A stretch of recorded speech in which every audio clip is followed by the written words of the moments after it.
largely as a solo female traveler. Many places in the world are not particularly friendly. There are countless horror stories, warnings from friends and YouTubers about Egypt.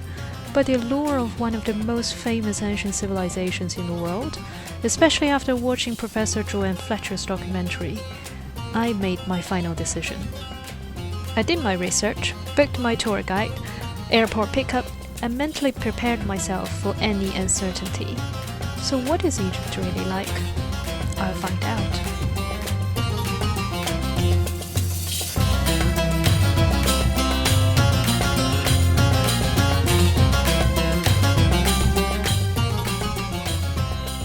After landing at Cairo airport, getting visa on arrival and local cash, I was supposed to be picked up by a guy called Mo, but it was his wife actually showing up. Although we didn't have an in-depth conversation, I could see the pride on her face when she introduced herself as a female driver. Okay, Cairo, what else you have in store for me?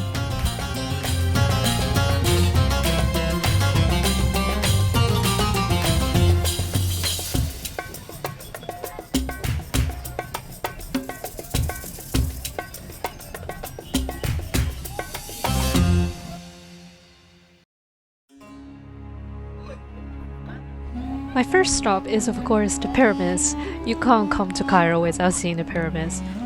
Although Egypt have already scrapped all COVID restrictions, I'm still surprised to see so many people, buses after buses. My guide Sophie told me there used to be more before the pandemic. Egypt generated more than 11% of its GDP and 14.4% of its foreign currency revenue from tourism. As a country so dependent on the tourist industry, COVID must have hit it hard. It's good to see the world is gradually going back to norm again. Oh, Sophie, smile! Oh, yeah! Thanks to its shape, the Great Pyramid of Giza is the oldest and only surviving one of the seven wonders of the ancient world. Based on a worker's graffiti in an interior chamber, it is a tribute to the 4th dynasty Egyptian pharaoh Khufu from the Old Kingdom around 2560 BC. Initially at 146.5 meters, the Great Pyramid was the tallest man-made structure in the world for more than 3,800 years. From another angle, the second largest pyramid looks bigger, which is often mistaken for Khufu due to the complete casing on the top. It actually contributes to Kephreen, ruling Egypt from 2558 to 32 BC. The smallest attributes to Saqqara, with 3 small pyramids on its south. Egypt is largely an agricultural country, with 95% of its population by the Nile. The scene of a camel ride by the pyramid is a pure tourist scam. Avoid it if you can.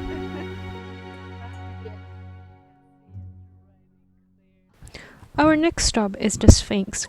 Laying on the direct east side of Kephreen Pyramid, it is part of a larger complex that consists of the Valley Temple of the Kephreen. It was, allegedly, the place to mummify the pharaoh's body over an extensive and lengthy 70 days. As for the exact process of Egyptian mummification, it was long lost in history.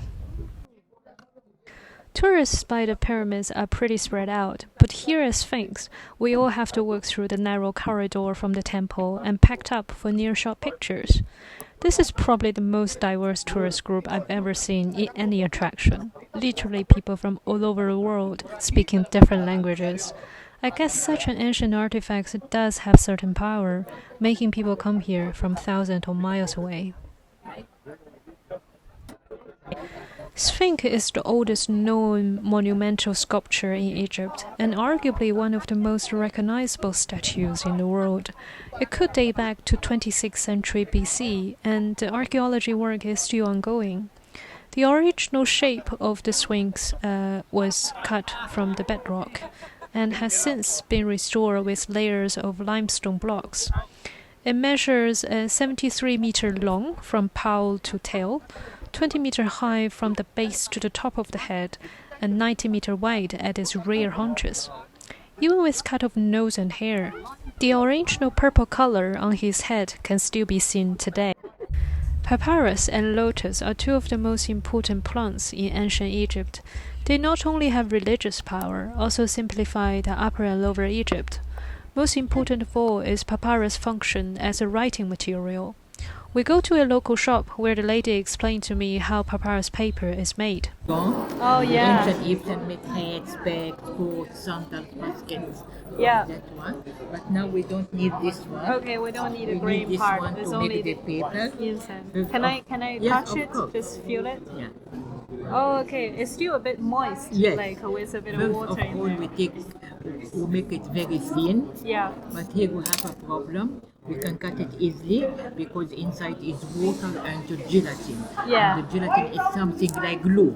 Oh, For yeah. that, we need the roll. We take water and the gelatin out. Oh, so we don't want the gelatins in there. We want to get it out. Yeah. And now it became stronger. Oh, that's really interesting. Yeah, yeah. Right? You just And roll then it and put it in becomes the that. water 6 days. 6 days. And every day we change the water. Okay, right. After 6 days, the color change. More in water, more dark. Oh, it's bigger as well. Yeah. Okay, it's soaked up. That's why.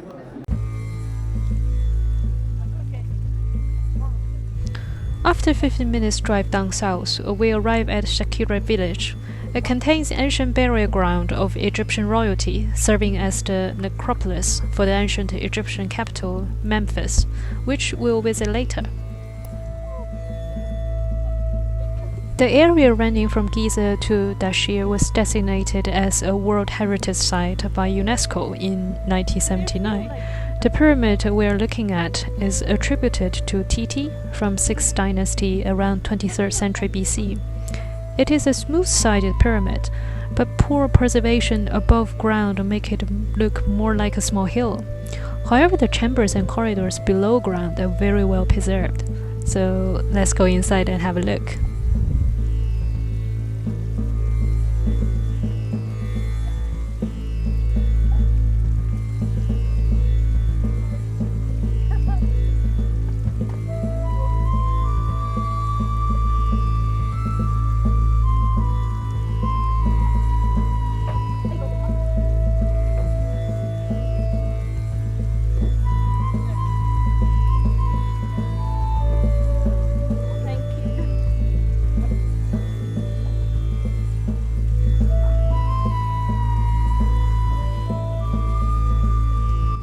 Access to the burial chambers are located inside a adjoining chapel against the north face of the pyramid.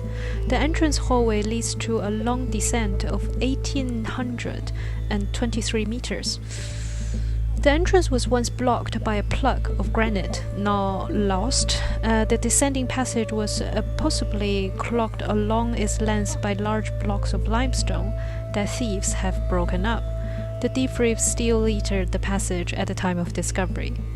In the descending corridor is a successive horizontal hallway, a vestibule, another hallway, a bedroom with Horus, a final corridor, and a final granite passage, which open into the funerary apartment of the king.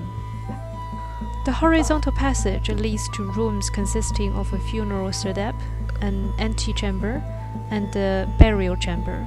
All three are aligned along an east-west axis. The only peculiarity of the serdab is the size of the block, ensuring its coverage, measuring 6.72 meter long with a weight of 40 tons. Similar to Khufu Pyramid, the outer layer of the coffin is bigger than the passage, suggesting the larger piece was placed inside before all construction was finished. The antechamber and burial chamber are covered with huge vaulted rafters. They are connected by a passage where access was closed by a double door. The walls of these rooms are covered with hieroglyphic inscriptions commonly called the pyramid text. The Pyramid of Teti is the second royal monument to contain the complex theological corpus to assist and support the rebirth of the king. Let's go. It's easier to climb up. Absolutely. I know it was painful to get down. honestly.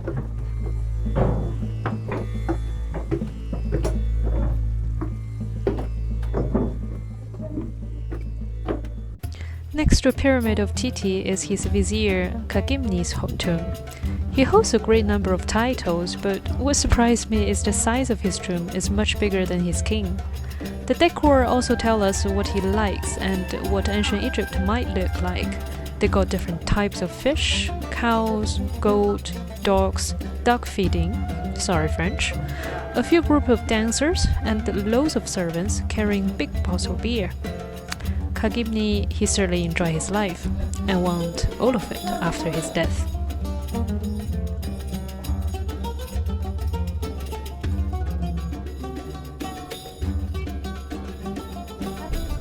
What we see now is the first pyramid in history. It was built for King Djoser around 2660 BC. The complex is enclosed by a wall 10.5 meter high that stretched for over 1.6 kilometer.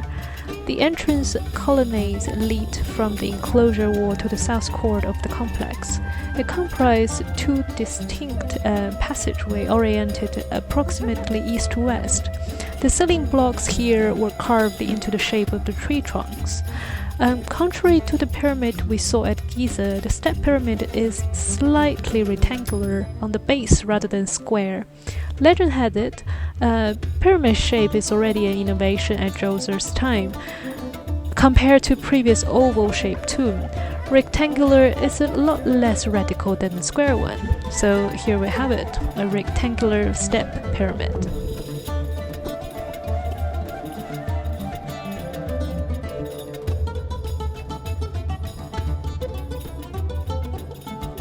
A bit further south along the Nile is Memphis, the first capital of ancient Egypt. Nowadays, there is an open-air museum showcasing some of the best stone sculptures and artifacts from archaeology discovery. The most impressive of all is the statues of Ramsses II. He's often regarded as the greatest, most celebrated, and most powerful pharaoh of the New Kingdom, itself the most powerful period of ancient Egypt, around 1300 BC. There's also the Sphinx statue with Hatshepsut's head, one of the greatest female pharaoh of the same time. I'll visit her temple in Luxor in the next episode.